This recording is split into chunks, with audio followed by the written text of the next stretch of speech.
Hi everyone. Today I'm going to talk about several important artists and movements in American popular music, focusing mainly on how rock and pop changed from the late 1960s into the 1970s.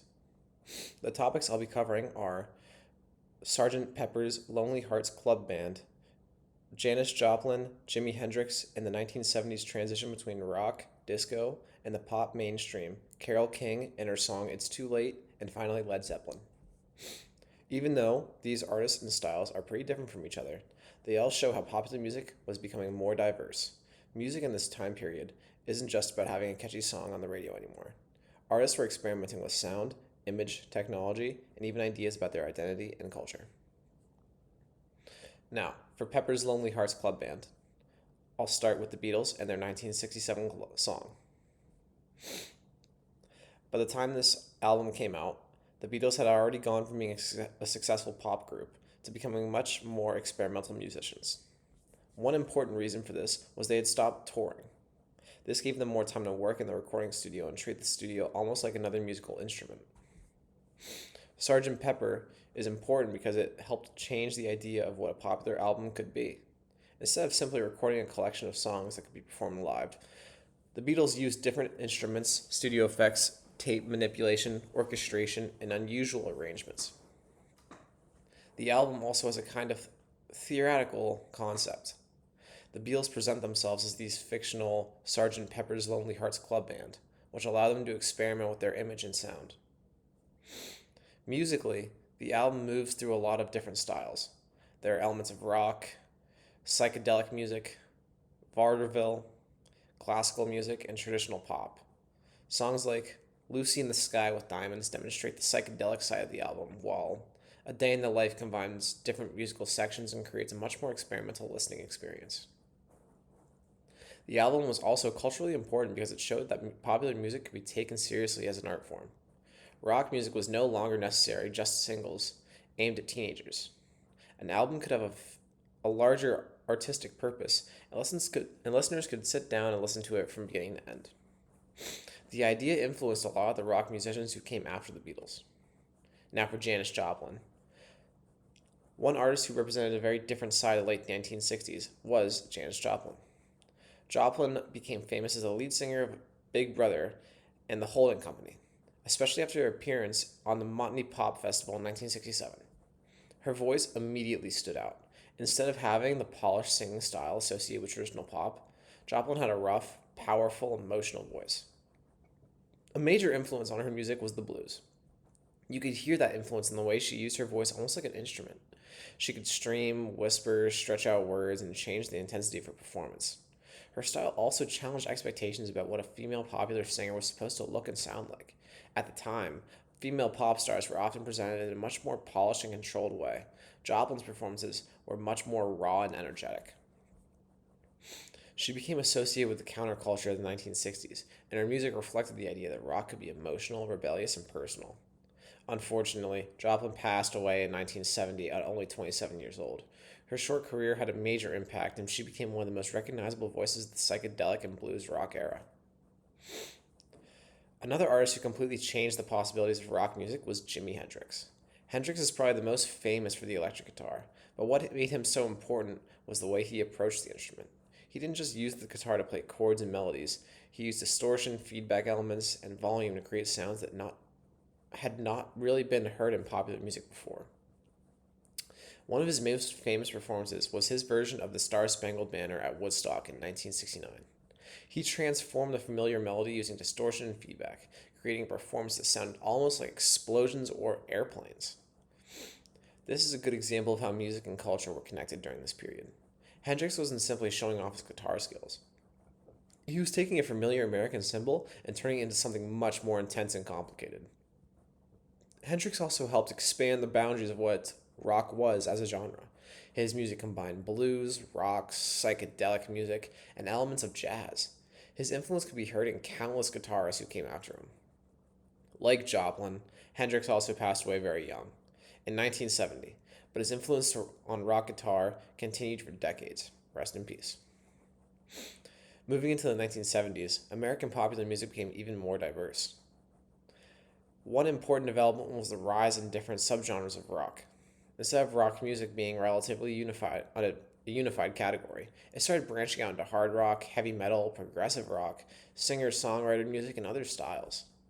At the same time, pop music continued to be extremely important, and another major genre was developing disco.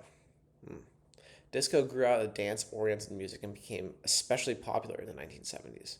It emphasized a steady beat, danceability, bass lines, strings, and studio production. Eventually, disco became a major part of the mainstream. Artists like Bee Gees helped bring disco to a huge audience, especially through the Saturday Night Fever soundtrack. At the same time, there was still a strong connection between rock and the mainstream. Rock musicians were becoming major celebrities and albums were increasingly important. So the 1970s were really a period of time where there wasn't just one definition of what the popular music of the era was. You could turn on the radio and hear hard rock, disco, soul, singer songwriters, country influenced music, and mainstream pop. This variety is one of the things that makes this decade so important. The boundaries between different genres were becoming less clear, while audiences were becoming more segmented. Now, Carole King represents another important side of the 1970s, the singer songwriter. King had actually been a successful songwriter long before she became a major solo artist. Along with Jerry Goffin, she wrote many successful pop songs for other performers. But in 1971, she released the album Tapestry, which became one of the most defining albums of the early 1970s. One of the best examples is its song, It's Too Late. It's Too Late was written by Carole King and Tony Stern, with King performing the song. Unlike some of the more experimental rock music from the late 1960s, the song is relatively simple and not polished, and is polished, excuse me. But that simplicity is part of what makes it effective. The song is about the end of a romantic relationship. Instead of presenting heartbreak as a dramatic argument, the lyrics are more mature and reflective. The narrator basically accepts the relationship has changed and that two people need to move on. Musically, the song combines pop, rock, and elements of soul and jazz. King's piano is an important part of the song, but the arrangement also includes a smooth rhythm section and saxophone. The song is a good example of how the early 1970s moved into a more personal style of songwriting. The focus wasn't always rebellion or psychedelic experimentation. Artists could write about everyday adult experiences and relationships and still reach a huge mainstream audience. Carole King also helped establish the singer-songwriter as an important figure in popular music. Instead of separating the person who wrote the song from the person who performed it, artists like King became known for doing both. And then finally, we have Led Zeppelin, who represent one of the biggest developments in the 1970s hard rock, and the beginnings of heavy metal. Led Zeppelin, by the way, one of my most favorite bands, formed in England, but their influence on American popular music was enormous. The band was made up of Robert Plant on vocals, Jimmy Page on guitar, John Paul Jones on bass and keyboards, and John Bonham on drums. Their sound was much heavier than the pop rock music that dominated the earlier 1960s. They combined blues influence with extremely loud guitars, powerful drums, and Robert Plant's high-pitched vocals. One important thing about Led Zeppelin is that their music shows how American musical traditions can be reinterpreted by the British musicians and then brought back to American audiences. A lot of their music was influenced by American blues artist Jimmy Page guitar playing. For example, drew heavily from the blues traditions. They drew heavily from the blues traditions. Led Zeppelin then took those ideas and made them louder, heavier, and more elaborate. Songs like Whole Lotta Love demonstrate their heavy blues rock sound, while Stairway to Heaven shows their ability to move between acoustic sections and heavier electric rock. Led Zeppelin also helped establish the idea that a rock band as a major album-oriented act.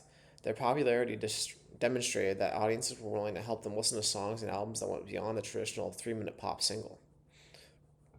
Their influence can be seen in the development of heavy metal bands that followed, including groups like Black Sabbath and later generations of metal and hard rock musicians. So, looking at all these artists together, we could see how much American popular music changed during all this period. The Beatles and Sgt. Pepper helped demonstrate the recording studio could be a place for serious artistic experimentation. Janis Joplin brought blues influences and incredibly emotional style into rock, while changing traditional ideas about female performers. Jimi Hendrix completely expanded the possibilities of the electric guitar and showed how much music could interact with larger cultural and political ideas. The 1970s saw popular music split into a wide variety of styles from hard rock and heavy metal to disco and pop mainstream. Carole King represented the rise of singer songwriter um, and showed that personal, mature songwriting could become hugely successful. And Led Zeppelin helped push towards a heavier sound that would eventually become one of the foundations of heavy metal. So, what connects all of these examples is experimentation. Musicians were existing traditions, whether blues, pop, rock, soul, or dance music, and changing them. And that's what makes this period so important in American popular music. The late 1960s and 70s didn't just produce a lot of famous songs and artists, they expanded the definition of what popular music could sound like and what artists could do with it. Thank you very much.